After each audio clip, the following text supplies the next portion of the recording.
Nice toss there. I think we picked the hardest dish first, Jackie. No, this is the easy dish. Don't make your own beef stock. Oh, that looks good. You're just saying that. Hello and welcome. My name is Evelyn.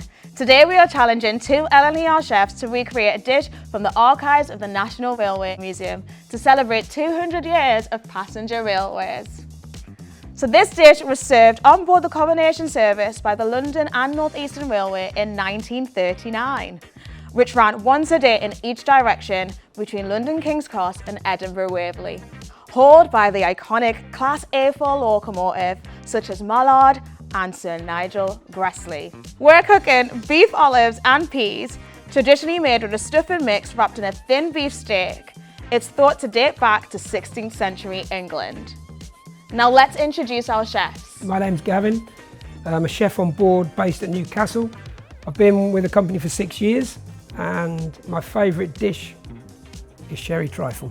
Now this is rather sloppy because I like it that way. My name's Jackie. I work from Leeds as a chef and my favourite dish is, I would say, a Thai curry. Why is it spicy? So that's two chefs, 2 centuries, 2 dishes. Without further ado, let's get cooking. Good luck, Jackie. Good luck, Good luck.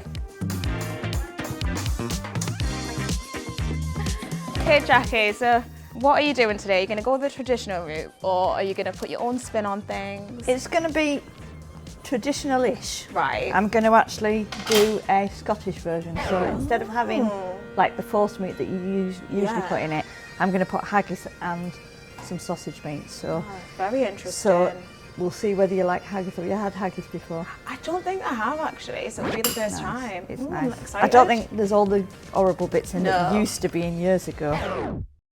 So we shall see. It's your version, traditional but your twist, Yeah. Scottish twist. The Scottish Yeah. twist. I like it a lot. Right, Gavin, tell me about your approach. Are you going to put all the love from your grandma into this and...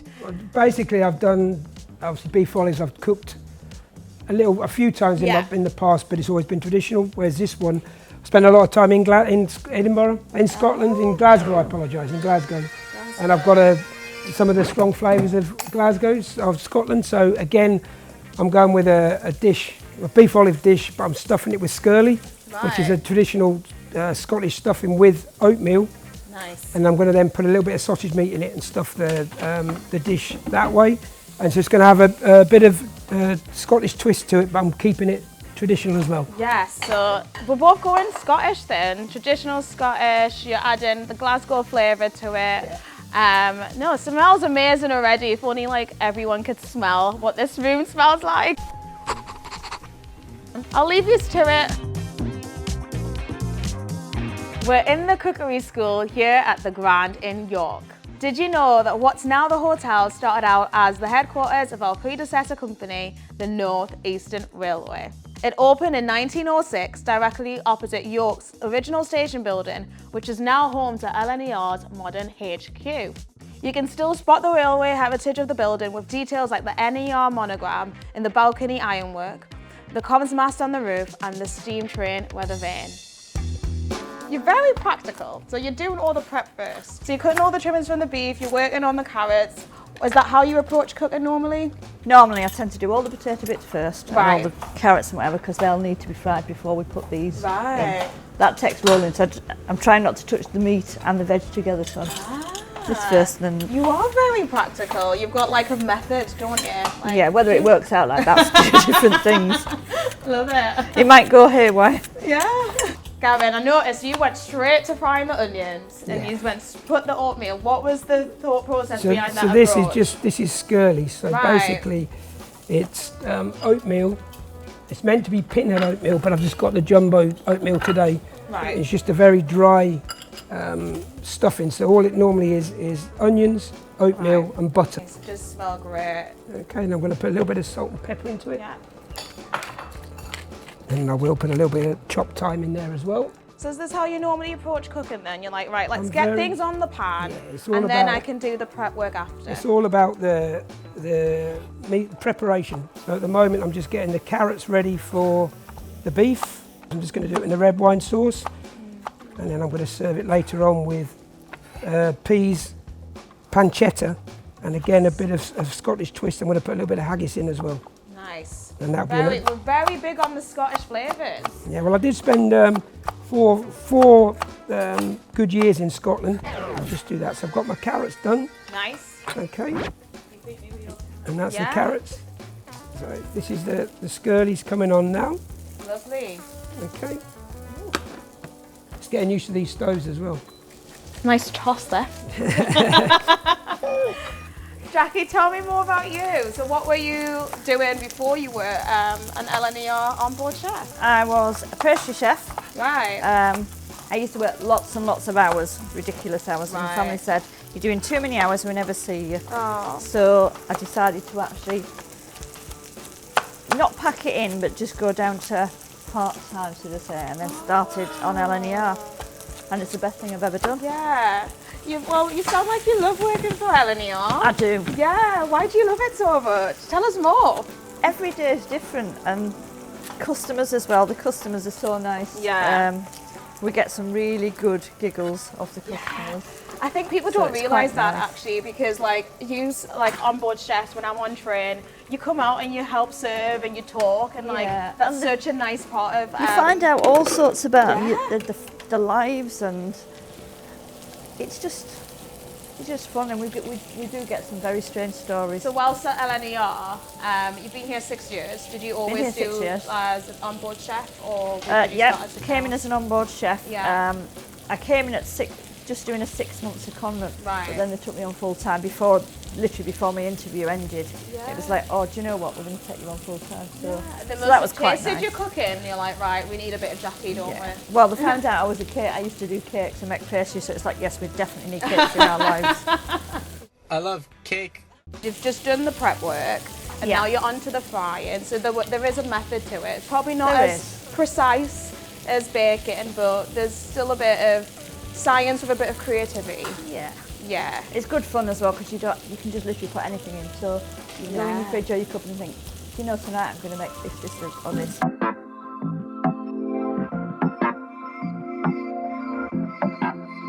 I think we picked the hardest dish first, Jacquie. No, this is the easy dish. The easy bit. Yeah, it just takes time, doesn't it? So what are you serving your beef with, Jacquie? I am going to do a Dijon mashed potato, seeing as when I was very young, my grandma used to give me mashed potato with all Sunday roasts. Did you get So Yorkshire it's pudding with obviously it as well, though? Yeah, now I have two grandmas. One used to make the best Yorkshire puddings in the world, and the other one used to make, have you ever heard it? It's like Aunt Bessie's, you buy them in, and Aunt she Bessie's? couldn't make them, so she bought Aunt Bessie's. But you know what? It doesn't matter what they are so nice, aren't they? You always want more when you make Yorkshire puddings. Yeah. We used to have them as a starter at home, because obviously my grandparents were from Yorkshire. Yeah, I've So heard of that so with used to jam have, and things. we used to have a big lump of Yorkshire pudding to start with. See, if I did that, I would actually be full up, because I'd eat all the Yorkshire puddings and there'd be nothing left for the main course. Right. What flavouring are you putting in for herbs in yours? Oh, I'm just putting a bit of everything. Just parsley, thyme, sage, rosemary, just real Nice. strong flavoured herbs. Because I think it's quite a, as I said, I did this dish quite a long time ago, but it was an a la carte dish, wasn't it? It was, yeah. You're doing big carrots though, aren't you? You're doing it quite I'm going rustic. to do chunky carrots because I prefer my carrots to be a little bit firmer, and if I put them in the oven I don't want them to be too soggy. So they're almost like roast carrots rather than... Okay, but you're putting them in the dish though. Yeah. I don't think I'll get them all in the dish. I think I've probably made twice as much as I really need. I might have to nibble some. I've had to add some oats because haggis is quite fatty, so I don't want it to all leak out and Do end you up like haggis, though? gravy. I do.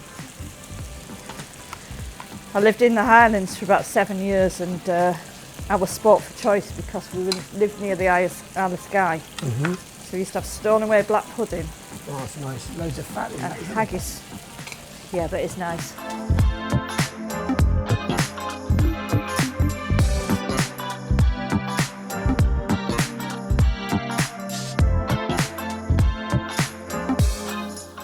Can I just get you to cook? There, in the middle. Thank you. You're doing a proper butcher's knot. I was going to, but I don't think can't remember. I need. Yeah, well, I was just going to say I can't remember, but I'm not going to admit that to you. I've now got my herbs in. I've put thyme, a little bit of sage, and some rosemary, and I'm actually going to now just sear our little beef parcels, just so that when they've got a bit of colour when we put them in the oven. Hopefully that should sizzle away nicely. Are you using wine in yours? Yes. I'm using special white label Jew's whiskey from off LNER's on board. Anything from the trolley, dears? It's supposed to be really, really nice. I've not tasted it yet. Oh, that looks good. Are you just saying that? No, it looks good. It looks good. Techie, you might not get another compliment. So you're putting flour in yours as well then, Jackie? I am. I'm going to do that last with the gravy. So I'm going to actually make the horseradish mash. Not horseradish, Dijon mustard even.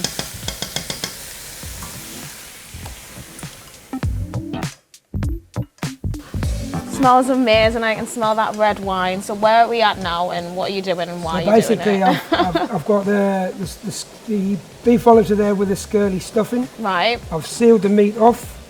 I've put the fine cut of carrots and onions in there, and then I'm going to just finish that with beef stock, Yeah. and then it'll go into the oven Yeah. for about an hour and 15 minutes. Okay. Good. So I've got the red wine reduced there, a bit of flour that will help thicken it. Yeah. This is just the beef stock that you can buy. Okay, that'll go in there.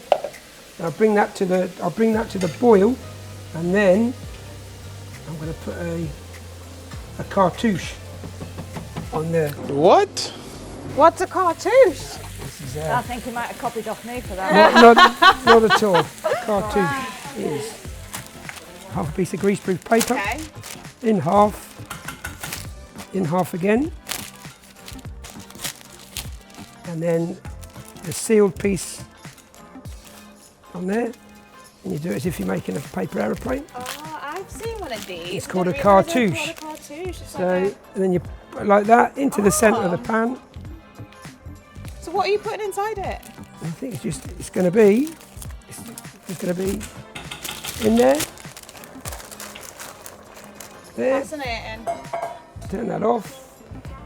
Stick a lid on, and it'll be about an hour and a half in the oven. So what does that do? Why do you need that Because cartouche? it just keep the flavour in, and helps it reduce it, and it just so nothing escapes. And you put the lid on for safekeeping.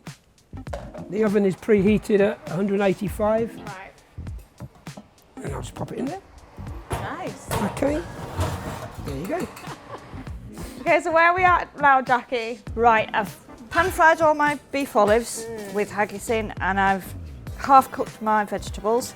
I've taken them out, and I'm going to do my sauce separately and then pour it over. Okay. And again, I'm going to do a cartouche, the same You're as going to do a cartouche. our young man. Well, talk to me about that sauce. What's in that Okay. sauce? That is whiskey, because of the haggis, I've kept the Scottish theme. Yeah. A little bit of red wine, Yep. beef stock, which has been made for us in a can, which honestly it's the best thing ever. It saves you a lot of hassle. Some people would have been like, oh, I want to cook it fresh. It's just what I do. Beef stock takes about 5 or 6 hours. You Right. never get it done. It was the Right. whole show of beef Yeah, okay. stock. So So you bought the Ma- beef stock yeah, and you poured it in, Poured and the it in. flavour's still going to be as rich as if you had made it's it going to yourself. be probably nicer because I suppose big companies have big vats Yeah. and they cook it for hours and hours, and it saves our kitchens getting completely steamed So up as well. Jackie's back again with a practicality. Don't make your own beef Yeah. stock. Unless you've got lots of time. 2 hours later. I'm just finishing off the beef olives now. I just finished in the pan. I'm just doing my pea accompaniment, which is the haggis, black pudding, peas. I've already blanched them. That'll be going in.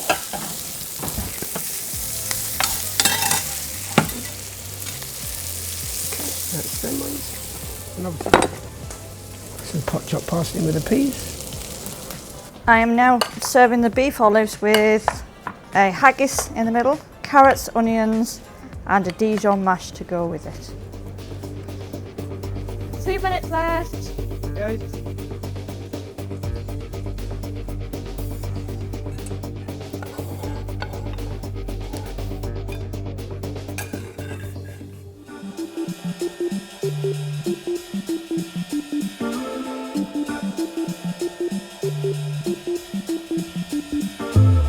So we have David and Hannah here to be our judges. So the power is in your hands. We have beef olives and peas from 1939. People.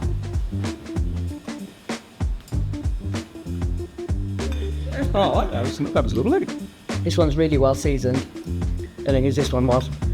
The meat's really nice. That was sauce on that one's spot on. So what are we thinking? Do you think you have a winner yet? Do you need another taste? Yeah, I think so. Okay. What do you think? Quite light. That one? Yeah, I'm going to go for that one as well. Okay. And whose is that one then? Gavin, you are the winner of the beef olives and peas. Well done, Gavin. Okay, good. I didn't think it was going to work, but... So Gavin's won this one, but make sure you catch our next video for the next dish. Thank you for watching.